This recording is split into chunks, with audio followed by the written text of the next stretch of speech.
It's your boy Glenn coming to you for the win. Yep. And I'm back with another video, you guys. I'm finally back here to bring you guys Flight Attendant Assumptions Part 2. You dig me? You dig me? Let's get it. Now, before this video begins, I have to let you guys know that some crazy coincidence just happened. I worked the trip to Austin, as you guys will see in the previous video. Then I got a trip to Austin on my reserve days, which is the exact same trip. Now that's crazy. Now, which is even worse than that, not worse, which is even more coincidental than that, is that I got the exact same hotel room. So I practically should have just stayed here since last Thursday when I was here last time. It's the whole nother week, y'all. That's what I'm saying. So I'm in the same hotel room in the same city as the same exact trip that I just worked previously. So that's wild. Let's get it. Cue the intro.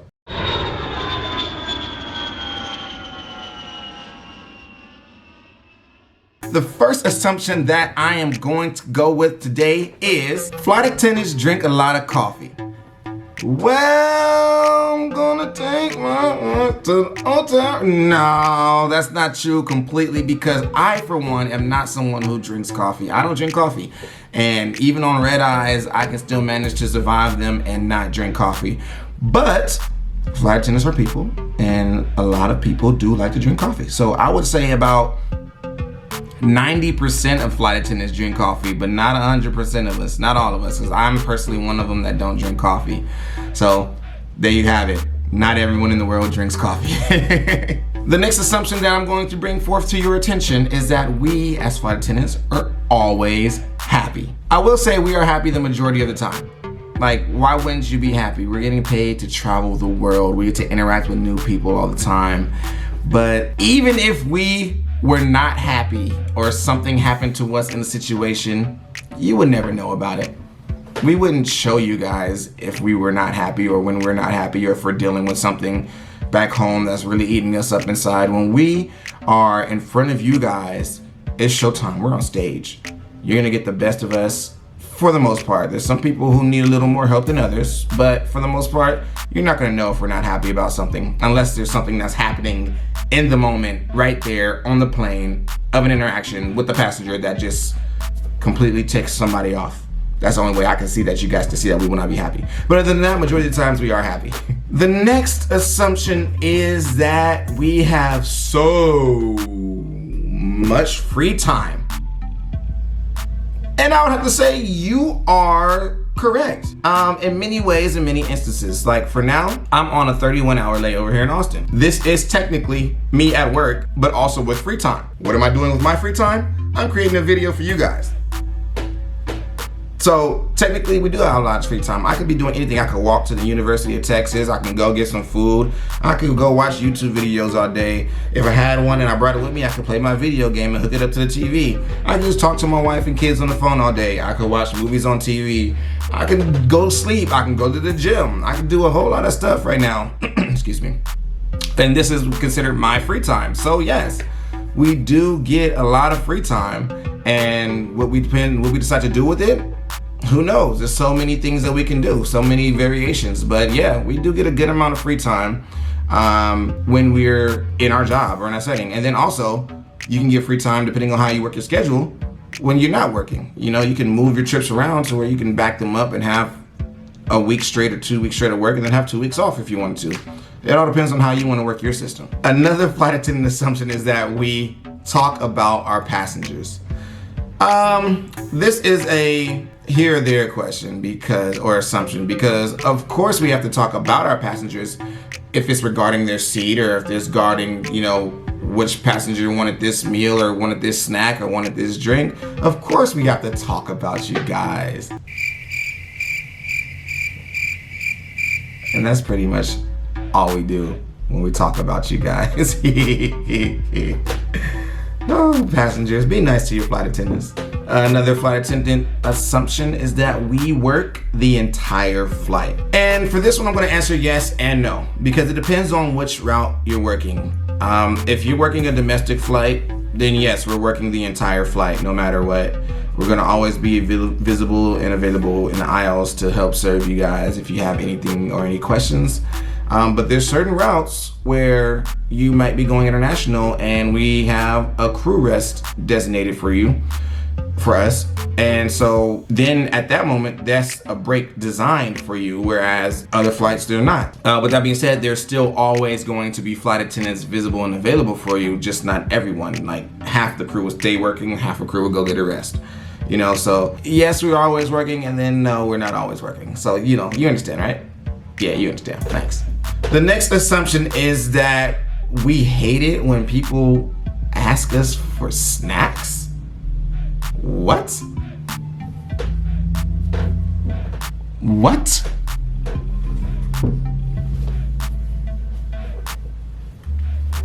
What? That's the easiest part of our job, is dishing out snacks. If all somebody wants is some snacks, here, have one. Here, have two. Oh, you and you have a couple more too. You can have 3 or 4 if you knock on the door and be polite. If you ask us, yeah, that's right. We gonna throw you some snacks. You gonna take them. You gonna eat them snacks. We gonna make it. We gonna get to the place that we trying to go, and you gonna be nice and full with the snacks, you know. Oh, you hear that freestyle? I got bars. Man, it's not that difficult for us. We do not hate giving people snacks. The only thing about that we do not like, I would say, is if we're getting to your row and we're offering you some snacks or a drink and you have your headphones in or you're so into your screen that you don't see or hear us, then that's the only part that we can probably get bothered about. But as far as giving people snacks and they ask for more than one, we don't have a problem doing that. Just be nice to us. Here, ask us. Here you go. Here you go. Here you go. That's it. Thank you. Another assumption is that we are not afraid of flying. Well, what I have to say to that is yes, we are not afraid of flying for the most part. There's a lot of flight attendants who never been on a plane until they got this job. So if they were afraid of flying, they didn't know. But now they're not, because I'm sure they're still flight attendants. So they got over their fear. However, there are some flight attendants that are afraid of heights. So, well, you go put 2 and 2 together. They're not afraid of flying, but they're afraid of heights. But when you're also flying, you don't really feel like you're flying. You don't really feel the airplane moving unless you hit turbulence. So it's a little bit of a different story. But yeah, for the most part, flight attendants are not afraid of flying. There you go. Another assumption is that we chose our job because we love to travel. This was pretty much self-explanatory. Yeah, I would like to say that's a good assumption.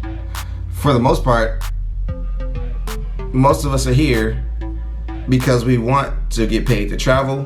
When we're off, we want to be able to travel various destinations, and we want to be able to enjoy life while traveling.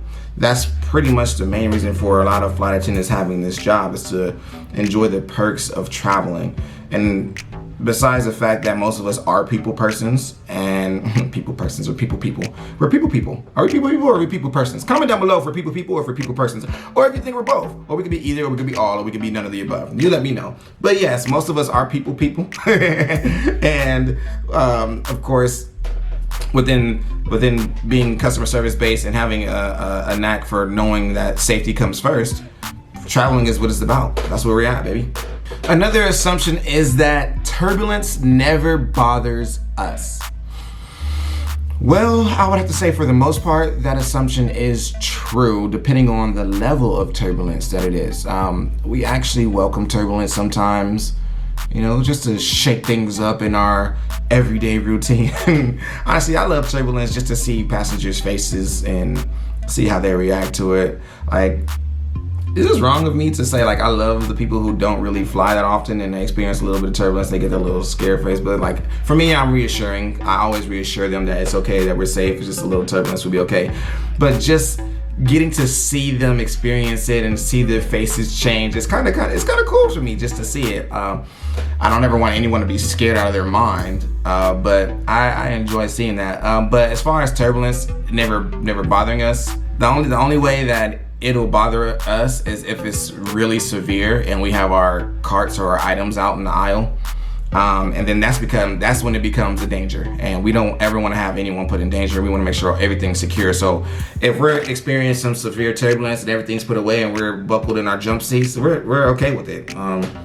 Like we feel the same thing that all of you passengers feel. We feel the dips, we feel the dives, we feel the roller coaster in our stomach.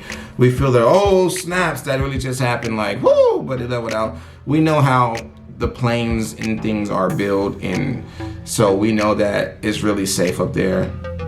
Just hitting that air pocket just gives you a little thrill. Just make sure that you're alive. That's all. That's all it is. The last one that I'm gonna have for this video, because there is gonna be a part 3 coming out, is a question saying that you have to be a certain height to be a flight attendant.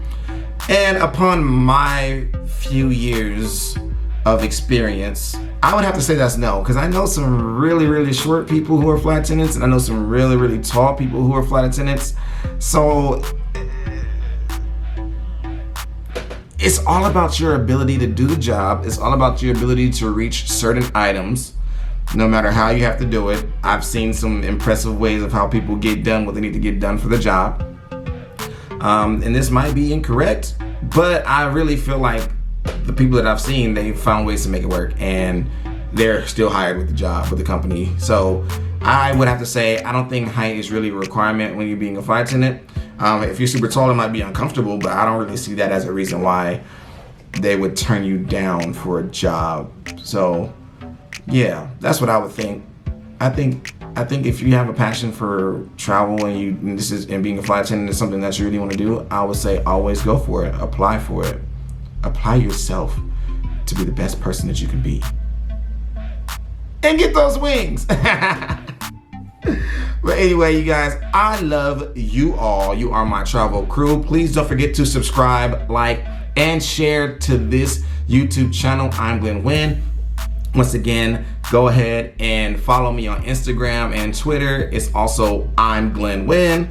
And let's continue to grow our family, and let's spread the love. If you're enjoying my videos, please hit the big thumbs up button on my video and all the other videos that you may not have done it already to. Much love, you guys, and I have to let you know that you have reached Glenn. Holla back at me again. Peace.